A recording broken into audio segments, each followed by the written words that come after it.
Today, I'm going to give you 7 aiding Android settings to make your phone speed, battery life and overall performance better and faster. Starting with number 1, reducing animation scale. This makes your phone feel much faster because it shortens the delay between action. Options, click on it and then scroll down. As you can see, the developer option is on. Scroll down and then go to the window transition and animator scale. After that, turn everything to 0.5x and then you are good to go. Number 2, restricting battery background usage. This prevents app from running anyhow in the background, makes your battery last longer. Now from your settings, click on battery usage. Now you can see the list of apps I've already used. Now click on one app and then click restricted and then you have that app restricted. Number 3, limiting background processes. This makes your phone focused on only the important things while freeing up RAM and improving speed.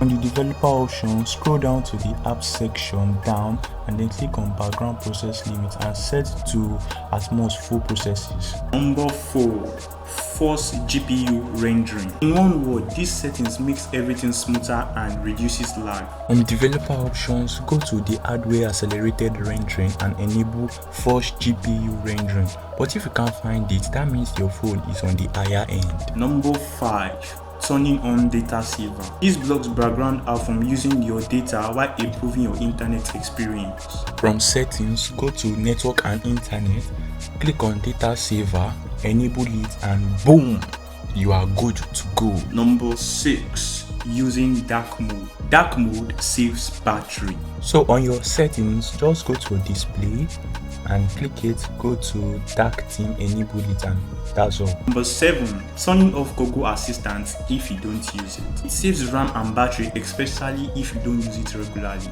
So in my case, I can't find Google Assistant, so I search for it, Google Assistant, and then I go to general and then I click it and disable it, turn it off. That's all. Congratulations, you just boosted your phone without spending a single naira. Let me know in the comments which one worked for you best, and subscribe for more helpful Android tips like this. This is KDN-Tech signing out.